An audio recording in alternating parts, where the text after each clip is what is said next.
ప్రభువునందు ప్రియులారా, మీ అందరికీ ప్రభు అయిన యేసుక్రీస్తు నామమున శుభములు. అద్భుత వాస్తవాలతో కూడిన ప్రసంగాలకు మరొక్కసారి మిమ్మల్ని అందరినీ ప్రేమతో ఆహ్వానించుచున్నాను. గాయపు మచ్చలే మార్చాయి. 1832లో అమెరికాలోని జార్జియాలో జన్మించిన జాన్ బ్రౌన్ గార్డన్ గొప్ప యుద్ధ వీరుడు. అమెరికా అంతర్యుద్ధ కాలములో ఇతడు అత్యంత ప్రసిద్ధి చెందిన అమెరికా దేశ సైన్యపు జనరల్స్లలో ఒకరు. ఇతడు దేశానికి గొప్ప పేరు ప్రతిష్టలు తెచ్చాడు. 1862లో జరిగిన అమెరికన్ సివిల్ వార్లో ఇతడు దక్షిణ రాష్ట్రాల తరపున యుద్ధం చేశాడు. ఆ యుద్ధంలో ఒక బుల్లెట్ అతని చెంపను చీల్చుకుంటూ అతని ముఖంలోనికి దూసుకుపోయింది. వెంటనే అతడు స్పృహ తప్పిపోయాడు. ముఖం నుండి రక్తం గొంతులోనికి చేరి ఊపిరాడని పరిస్థితి అతనికి ఎదురైంది. అదృష్టవశాత్తు అతడు బతికాడు. బతికిన తరువాత ఈ గార్డన్ జార్జియా గవర్నర్గా పనిచేశాడు. తరువాత అమెరికా సెనేటర్గా ఎన్నికయ్యాడు.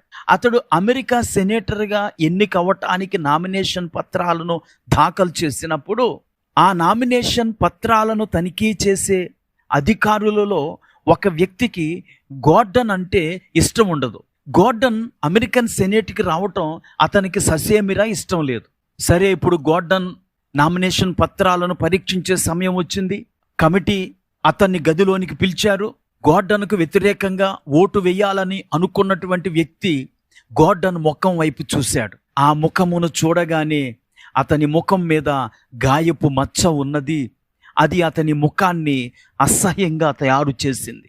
ఆ గాయాన్ని చూడగానే సెనేటర్లోనికి రాకుండా చేయాలనుకున్న వ్యక్తి మనసు మారిపోయింది. దేశం కొరకు తన ప్రాణాన్ని సైతం అర్పించటానికి వెనుతీయని వీరునికి వ్యతిరేకంగా నేను ఓటు వేయటమా అని పశ్చాత్తాపపడి అతడు వెంటనే గార్డన్కి అనుకూలంగా ఓటు వేశాడు.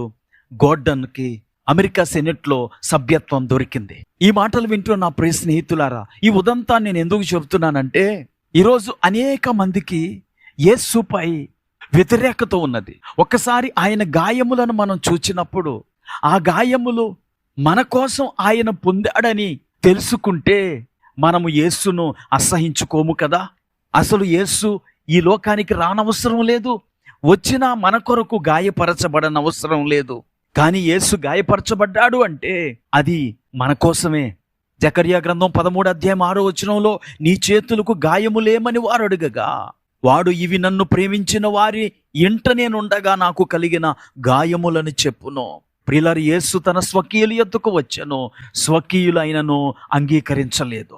యూదులే ఆయనను సిలువ వేయాల్సిందిగా రోమా గవర్నర్ను కోరారు, సిలువకు అప్పగించారు. ప్రియులారా, ఇంతకీ యేసు ఎందుకు గాయపరచబడ్డాడు అంటే, యెషయా గ్రంథం 53:5 యెషయా ముందుగానే యేసు గాయాలు గురించి ప్రవచించాడు. మన అతిక్రమ క్రియలను బట్టి అతడు గాయపరచబడెను, మన దోషములను బట్టి నలుగగొట్టబడెను, మన సమాధానార్థమైన శిక్ష అతని మీద పడెను, అతడు పొందిన దెబ్బల చేత మనకు స్వస్థత కలుగుచున్నది.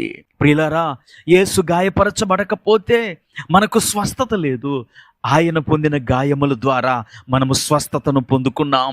ఈ మాటలు వింటున్న ప్రియ స్నేహితుడా, సోదరి, నీ కొరకు గాయపరచబడిన యేసును చూడు. ఆ గాయములను బట్టి ఆయన ప్రేమను అర్థం చేసుకొని ఆయనను రక్షకుడిగా అంగీకరించు. ఆ గాయముల ద్వారా స్వస్థత మరియు విడుదల కలుగుతుంది. ప్రార్థన చేసుకుందాం.